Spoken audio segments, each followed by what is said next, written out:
Cette réunion se tient à Dakar en marge d'importantes autres réunions officielles organisées par la Commission de l'Union africaine autour de la ratification du protocole sur la libre circulation des personnes en Afrique.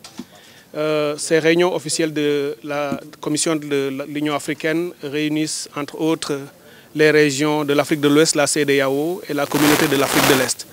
Ce n'est pas fortuit, c'est parce que ces deux communautés économiques régionales sont parmi les plus avancées sur le continent africain en matière de libre circulation des marchandises et des personnes.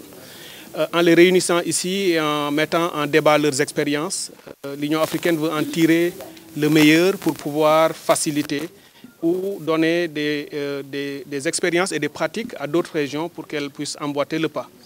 Ce que nous essayons de faire ici, c'est aussi réunir en marge de cela des acteurs de ces deux régions, représentant la société civile, le secteur privé, les syndicats et tous les acteurs non étatiques qui œuvrent sur le terrain au quotidien afin d'aider les États à mettre en place les protocoles. Ce que nous avons constaté, c'est que ce protocole qui a été adopté depuis janvier 2018 et qui avait besoin que de 15 ratifications pour entrer en vigueur, n'a toujours pas obtenu ces ratifications, en dépit de ce qui en est dit sur le niveau d'engagement des États membres, ce qui est assez regrettable. Mais nous préférons voir le meilleur côté des choses, parce qu'il y a quand même quelques avancées, même si sur 55 pays africains, seuls 30 l'ont adopté. Il n'y a que le Rwanda qui l'a ratifié à ce jour, mais il est évident qu'en poussant de tous les côtés, il est possible d'avancer plus vite. Ce protocole devrait déboucher sur la libre circulation totale au niveau du continent africain, en mettant en place des dispositifs réglementaires, en allant vers le passeport africain, pour que chaque Africain, au-delà des communautés régionales, puisse circuler librement sur l'étendue du territoire. L'Afrique a un potentiel de développement que tout le monde connaît maintenant. On n'a pas besoin d'épiloguer là-dessus. Mais tout ce potentiel ne peut pas être réalisé si on n'assure pas la sécurité déjà, comme l'a dit le général tout à l'heure, mais également la libre circulation des personnes et des marchandises sur le continent. L'Afrique fait aujourd'hui 1,2 milliard d'habitants. D'ici 2050, l'Afrique dépassera 2 milliards de personnes.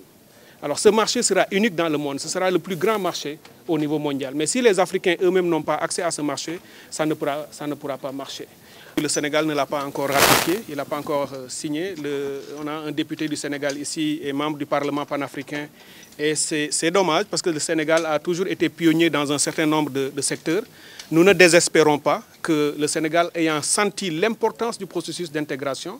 Et je vous signale que 51,86% des exportations sénégalaises vont dans la sous-région ouest-africaine. Le Sénégal exporte majoritairement en Afrique plutôt qu'ailleurs dans le monde. Donc c'est le pays qui a le plus que d'autres besoin d'ouvrir les frontières pour pouvoir créer les conditions de sa transformation structurelle. Il n'est pas normal qu'un Américain circule plus facilement sur le continent africain ou qu'un Européen qui rentre dans un pays puisse aller dans tous les autres sans aucun problème, alors qu'un Africain ne peut pas aller dans un autre pays africain sans chercher de manière hypothétique des visas et qui ne sont même pas, il n'est même pas assuré de l'avoir. Donc c'est cela que nous mettons en débat pour pouvoir faire en sorte que les États comprennent. On a senti de la volonté politique. Nous voulons une mobilisation globale sur le continent pour que notre développement soit accéléré par la mise en place de ces protocoles qui assurent et garantissent la libre circulation sans entrave.